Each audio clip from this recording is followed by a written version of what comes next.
नमस्कार। India speaks daily में आपका स्वागत है। मैं हूं संदीप देव। गुजरात में चुनाव होने जा रहे हैं और इसलिए गुजरात के चुनाव के लिए बड़ी बयानबाजी चल रही है। गुजरात के चुनाव में जो टक्कर दिख रहा है वो भारतीय जनता पार्टी के साथ आम आदमी पार्टी का है। यह टक्कर खुद भाजपा के नेताओं के जो क्रियाकलाप हैं उससे सामने आ रहे हैं। उनके हमले भी कांग्रेस की जगह आम आदमी पार्टी पर हैं और आम आदमी पार्टी तो भाजपा पे हमला कर ही रहा क्योंकि भाजपा वहां सत्ता में है। अगर देखा जाए तो भाजपा वहां करीब 22-23 साल से लगातार सत्ता में है। नरेंद्र मोदी खुद 13 साल मुख्यमंत्री रह चुके हैं और आप जानते हैं कि ये पूरी लड़ाई गुजरात में हिंदुत्व की चल रही है। इसलिए हिंदुत्व की इस लड़ाई में हिंदुओं का वोट पाने के लिए दिल्ली के मुख्यमंत्री अरविंद केजरीवाल और आम आदमी पार्टी के संयोजक अरविंद केजरीवाल ने एक बड़ा दांव खेला था और उन्होंने भारत के नोटों पर माता लक्ष्मी और गणेश की तस्वीर की मांग की थी। उन्होंने न सिर्फ मांग की प्रधानमंत्री नरेंद्र मोदी को, उन्होंने इसके लिए पत्र भी लिखा और लिखा कि भारत के नोटों पर जो है महात्मा गांधी के साथ गणेश और लक्ष्मी की मूर्ति भी लगाई जाए, तस्वीर लगाई जाए। इससे हमें देवताओं का आशीर्वाद मिलेगा। ये माना गया कि ये अरविंद केजरीवाल ने चुनावी स्टंट किया है और हिंदू वोटों को अपनी तरफ खींचने के लिए जो हिंदू वोट भाजपा की ताकत बने हुए हैं, उन्होंने ऐसा कदम उठाया। लेकिन इस कदम से भारतीय जनता पार्टी का आला कमान दिल्ली से लेकर गुजरात तक हिल गया और उनको आनन फानन में बैठक करनी पड़ी क्योंकि हिंदू एकाधिकार सिर्फ भाजपा के पास ही है, ऐसा उनके नेता और संघ मानते हैं। इसलिए अभी तक जिस मुस्लिम वोटों की लड़ाई चल रही थी अब हिंदू वोटों की होने लगी और भाजपा नहीं चाहती कि हिंदू वोट में कोई और हिस्सेदार बने, जैसा कि कांग्रेस नहीं चाहती थी कि मुस्लिम वोटों में कोई और हिस्सेदार बने। लेकिन जब मुलायम सिंह मुस्लिम वोटों के हिस्सेदार बने तो कांग्रेस उत्तर प्रदेश से जो साफ हुई वो आज तक साफ हुई है। जब बिहार में मुस्लिम वोटों के हिस्सेदार लालू यादव बने तो कांग्रेस बिहार से जो साफ हुई वो हमेशा के लिए साफ ही हो गई। यही डर भारतीय जनता पार्टी को सता रहा है क्योंकि अभी तक कोई भी पार्टी खुलकर हिंदू पक्ष की बात नहीं कर रहा। केजरीवाल भी आप जानते हैं दिल्ली दंगों में उनके जो विधायक अमानतुल्लाह खां हो या उनके जो पार्षद जिन पर चार्जशीट हो चुका है वो हो, केजरीवाल भी हिंदुओं के एंटी हिंदू इस दंगे पर नहीं बोले थे। लेकिन चुनावी राजनीति में मरता क्या न करता और अरविंद केजरीवाल हिंदू पैतरे खेल रहे हैं क्योंकि उनको मालूम है कि भाजपा से हिंदू वोट खींच कर ही उसे हराया जा सकता है। इसलिए लक्ष्मी गणेश की ये जो घोषणा है उसने भाजपा को विचलित कर लिया है और भाजपा ने आनन फानन में एक घोषणा कर दी कि गुजरात में यूनिफॉर्म सिविल कोड कमेटी हम बनाने जा रहे हैं। यानी भाजपा ने नोट पर लक्ष्मी गणेश जी के काट के लिए गुजरात में यूनिफॉर्म सिविल कोड का जो है पत्ता फेंक दिया है। गांधीनगर में मुख्यमंत्री भूपेंद्र पटेल के नेतृत्व में कैबिनेट की एक बैठक हुई। इसमें राज्य में यूनिफॉर्म सिविल कोड लागू करने के हाईकोर्ट के रिटायर्ड जज की अध्यक्षता में कमेटी बनाने का फैसला लिया गया है। अभी ये कमेटी बनाने का फैसला है। हालांकि आपको बताऊं कि यूनिफॉर्म सिविल कोड ये विधानसभा, लोकसभा, राज्यसभा को तय करना है, लेकिन कमेटी एक डिले टैक्टिस है। तत्काल इसको मैनेज करने के लिए ये जो उनको डैमेज दिख रहा है, जो उनको लग रहा है, यूनिफॉर्म सिविल कोड के लिए अनुच्छेद 44 इसकी अनुमति देता है और ये कानून बनाने का अधिकार संसद को है, विधानसभा को है। विधानसभा पारित करती है। जैसे कि आपने देखा कि उत्तर प्रदेश में लव जिहाद को लेकर कानून उत्तर प्रदेश की सरकार ने पारित किया, विधानसभा ने पारित किया, उसको केंद्र के पास भेजा, केंद्र राष्ट्रपति उस पर जब मुहर लगाते हैं तो वो कानून बनता है। उत्तर प्रदेश में जब लव जिहाद के खिलाफ कानून बना तब गुजरात जो इतने साल तक भाजपा के शासन में थी उनका हाथ पांव सूझे कि अरे योगी बहुत बड़े नेता बन जाएंगे, फिर तो मोदी जी से बड़े बन जाएंगे। फिर आनंद फानंद में गुजरात ने फिर लव जिहाद के कानून बनाए और फिर 14-15 साल से जो मामा जी मध्य प्रदेश में हैं उन्हें भी समझ में नहीं आया था योगी कहीं बड़े नेता ना बन जाए, तो फिर मध्य प्रदेश में बनाया गया। तो आपको उदाहरण इसलिए दे रहा हूं कि कानून बनाने का काम विधानसभा, लोकसभा, राज्यसभा का है। ये अध्यक्षता कमेटी का ये डिले टैक्टिस है और लेकिन फिर भी उन्होंने अध्यक्षता जो है में कमेटी बनाने का फैसला कर लिया है। कैबिनेट ने इसके लिए मुख्यमंत्री को अधिकृत किया। आने वाले दिनों में मुख्यमंत्री इस कमेटी का गठन करेंगे, आगे भविष्य में करेंगे। इस कमेटी में 3 से 4 सदस्य होंगे। गुजरात सरकार के इस फैसले को अरविंद केजरीवाल की उस मांग की काट के तौर पर देखा जा रहा है, जिसमें उन्होंने देश के नोटों पर लक्ष्मी, माता लक्ष्मी और श्री गणेश जी की फोटो छापने की मांग की। इस पर जो केंद्र में मंत्री हैं पुरुषोत्तम रूपाला भाजपा से, उन्होंने गुजरात सरकार के फैसले का स्वागत किया है आपस में, और केंद्रीय मंत्री पुरुषोत्तम रूपाला ने गुजरात सरकार के निर्णय का स्वागत करते हुए कहा यह बड़ी राहत है, जबकि सरकार उन्हीं की इतनी लंबी है। अब आप सोचिए कितना डिले मारा है, सिविल लॉ के लिए डिले मारा, लव जिहाद के लिए। मोदी जी के समय जो सबसे अच्छा गुजरात में कानून पास हुआ जो मुख्यमंत्री थे, वो गो हत्याबंदी सबसे बेहतरीन कानून गुजरात में। इसलिए मैं आपको निष्पक्षता से हर बात बताता हूँ, गुजरात में सबसे अच्छा गोबंदी कानून, लेकिन केंद्र में आने के बाद वो लागू नहीं कर सके। लेकिन लव जिहाद रोकने का कानून उत्तर प्रदेश के बाद ही गुजरात और मध्य प्रदेश को सूझा, जहां दशकों से भाजपा की सरकार। तो ये एक कार्ड के तौर पर देखा जा रहा है। पुरुषोत्तम रूपाला ने कहा कि गुजरात के यूनिफॉर्म सिविल कोड की दिशा में गुजरात ने एक अच्छा कदम बढ़ाया है। अब गुजरात ने इसे लागू करने का फैसला किया है। रूपाला ने कहा कि गुजरात ने कहीं न कहीं देश को यूनिफॉर्म सिविल कोड की तरफ ले जाने की शुरुआत की। ये फिर गलत है, गोवा में ऑलरेडी, फिर यहाँ गलत। गोवा एक में सिविल कानून लागू है पहले से।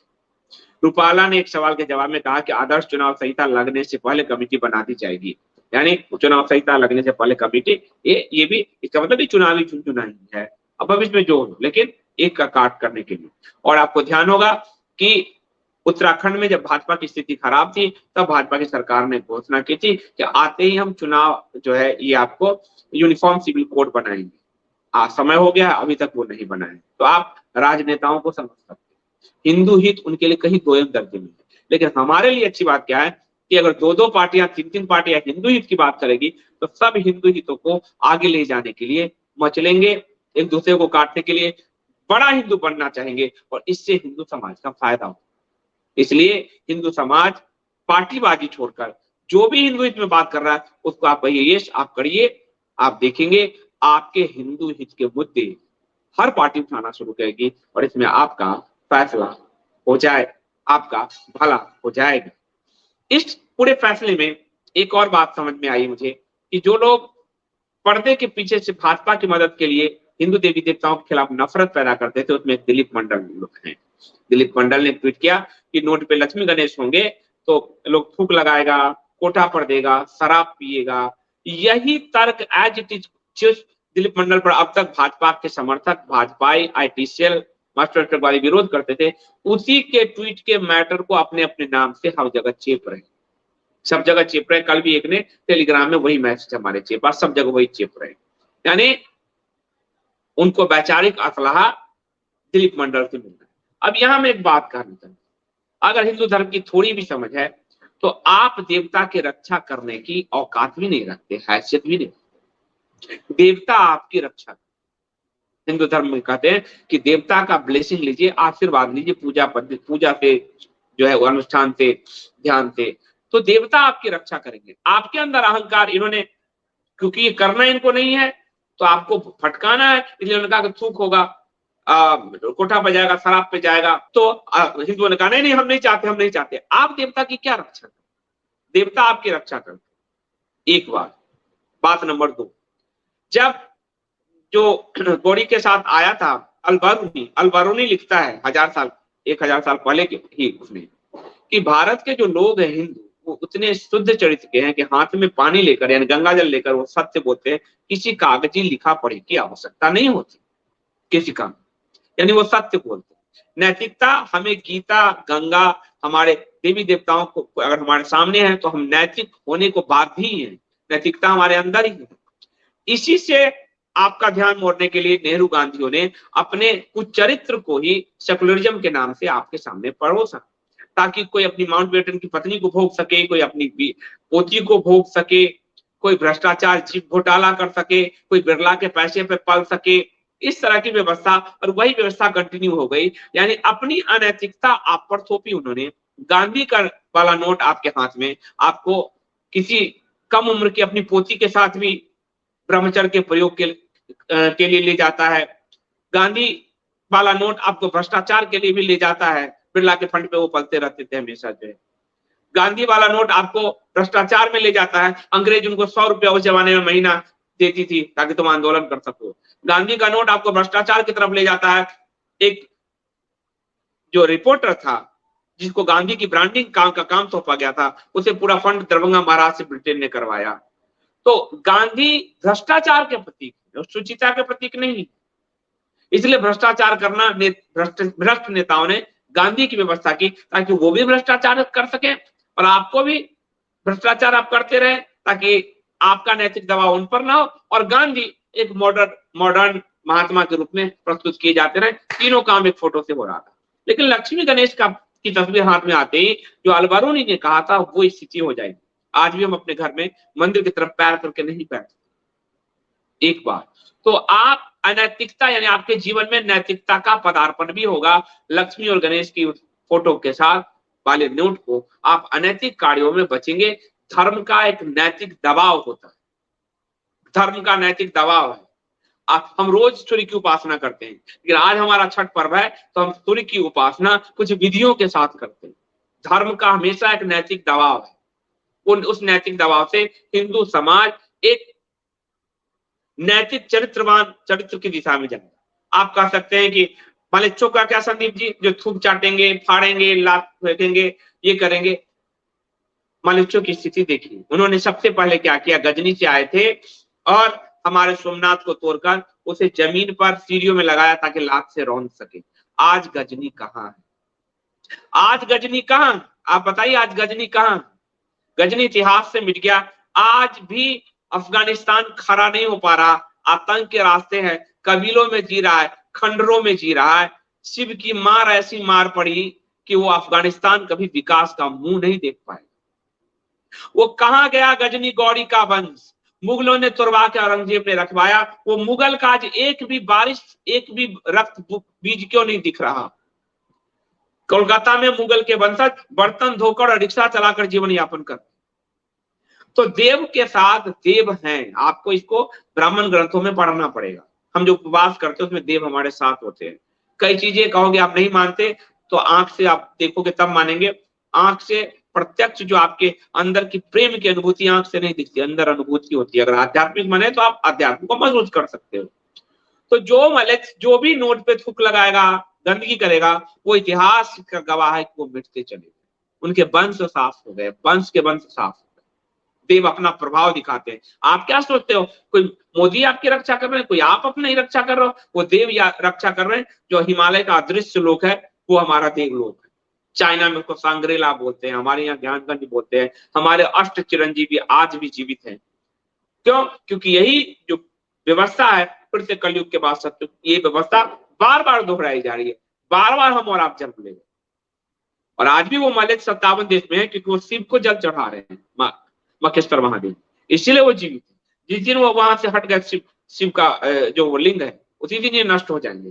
तो थूक लगाने तो उनको, देवता आपकी रक्षा के लिए, आप देवता की रक्षा नहीं कर सकते। आप इस अहंकार से निकल जाए कि आप देवता की रक्षा करेंगे। इतनी बड़ी हैसियत औकात आपकी नहीं है जो आप दिखाना चाहते। आप थूक मत लगाइए, आप कोठे पर मत जाइएगा, आप शराब मत पीजिए। आपके अंदर देवता की वो तस्वीर नैतिकता लाएगी। जो कर रहे हैं उनका विनाश तय है। गजनी गोरी उदाहरण है इसका, मुगल वंश उदाहरण है इसका। कहां गया लोधी वंश, कहां गया खिलजी वंश, उदाहरण है इसका। आज ब्रिटेन की क्या दुर्दशा हो रही, एक एक ब्रिटेन ने हमें लूटा तोड़ा, उसकी क्या दुर्दशा हो रही। लेकिन मंदिरों में जिन्होंने, हमारे मंदिरों की मूर्तियों को तोड़ के पैरों में जिन्होंने रौंदे, वो तो साफ पूरे इतिहास से ही मिट गए, साफ हो गए। इसलिए अहंकार मत पालिए कि आप देवता की रक्षा करेंगे, आप उस लायक हो नहीं सकते। देवता आपकी रक्षा कर रहे हैं, इसलिए देवता यदि आपके नोटों पर हैं तो आपकी इकोनॉमी से लेकर आपकी भी वो रक्षा करेंगे। और ये बात अमेरिका जानता है। अपने डॉलर में वो फ्रीमेजन सोसाइटी के सिंबल लेके बनाते घूमता है, ये मामूली बात थोड़ी। इंडोनेशिया जानता है, इंडोनेशिया में अब वो नोट नहीं चलते, लेकिन जब 90 के दशक में उसको आया था एजुकेशन के लिए, क्योंकि एजुकेशन के देवता है गणेश। और एजुकेशन में आज देखिए वो कितना एजुकेटेड है कि मुस्लिम देश होते हुए भी हिंदू संस्कृति को अपनाता है, रामायण का। तो उसके प्रतीक है देवता। अगर आपके साथ है, आपके हर वक्त आपके साथ है, तो आप नैतिक रूप से मजबूत होते हैं। इसलिए ये जो दिलीप मंडल वाला कुतर्क भाजपाई चला रहे हैं, आईटी सेल चला रहे हैं, और आईटी सेल के मूड चेले चला रहे हैं, बिना धर्म के ज्ञान से ऐसे ही मूर्खता पैदा हो। इसलिए आपका काम है कि अरविंद केजरीवाल ने चिट्ठी लिखा है, हम मोदी सरकार से मांग करें, नो इफ नो बट, हमें आप दीजिए। हम अब व्यक्तिवाद या व्यक्ति आधारित या वंश आधारित राजनीति के पक्ष में नहीं है, हम अब मुद्दे आधारित में, जो हमारे मुद्दे को एड्रेस करेगा वही मेरा वोट मिल जाए। जब आप ये कहना सीख जाएंगे, हर पार्टी आपके पीछे पीछे तुम हिलाती, हर नेता आपके पीछे पीछे तुम हिलाना सीख जाएगा, जैसे ये मुस्लिम और ईसाइयों के पीछे तुम हिलाते हैं। आज आप तुम हिलाते हो, आप ये कंडीशन कर दो कि केजरी, भाजपा, आम आदमी पार्टी, जितने भी हैं, कांग्रेस सब आपके पीछे तुम हिलाते हो। ये आप कर सकते हो, अपने अंदर की क्षमता को पहचानो। इसलिए आज नोट के कारण 15 जो इतने 20 साल से, 1 दशक से, 2 दशक से भाजपा थी, उनको आज तक सिविल यानी एक समान नागरिक संहिता का गुजरात में कभी ध्यान नहीं आया। अब वो कमेटी बनाने जा रहे हैं। ये आपकी ताकत, अपनी ताकत पहचानो। हनुमान जी को उनकी अपनी ताकत पहचानने के लिए जामवंत आदि को प्रयास करना पड़ा। हमारी भूमिका, हिंदू समाज के बुद्धिजीवियों की भूमिका जामवंत की भूमिका है, और हनुमान की भूमिका में आप हैं। आप अपनी हैसियत, अपनी ताकत को पहचानो। जिस दिन आप पहचानोगे, ये सब आपके पीछे पीछे होंगे। आज के लिए इतना ही। आप सबसे अनुरोध है कि वीडियो को लाइक जरूर कीजिए, क्योंकि लाइक से एल्गोरिथम उसको सपोर्ट करता है, आगे ले जाता है। शेयर कीजिए। और हाँ, ये महीने का समाप्ति है। जो लोग भी सब्सक्रिप्शन भर सकते हैं, सक्षम है, वो सब्सक्रिप्शन जरूर भरिए। अगले महीने में जो लोग इस महीने भर चुके हैं, अगले महीने भरे। आप कंटेंट का एक छोटा मूल्य चुकाएंगे तो ही आपको निष्पक्ष पत्रकारिता मिल पाएगी, वरना कॉर्पोरेट और विज्ञापन और सरकारों के बल पर आप देख रहे हैं किस तरह की पत्रकारिता मिल रही है। कर्नाटक की भाजपा सरकार पकड़ी गई है पत्रकारों को 1 लाख रुपए से 2.5 लाख रुपए का कैश रिश्वत देते हुए। तो आप समझ सकते हैं आपको किस तरह की पत्रकारिता कैश रिश्वत वाले पत्रकारों से मिलेगी। इसलिए कंटेंट हम आपसे डोनेशन नहीं मांग रहे, कंटेंट का मूल्य चुकाने के ऊपर है, वो मूल्य चुकाइए, ताकि स्वतंत्रता के साथ आपको हर नॉलेज बिना पूर्वग्रह के दिया जा सके। बहुत बहुत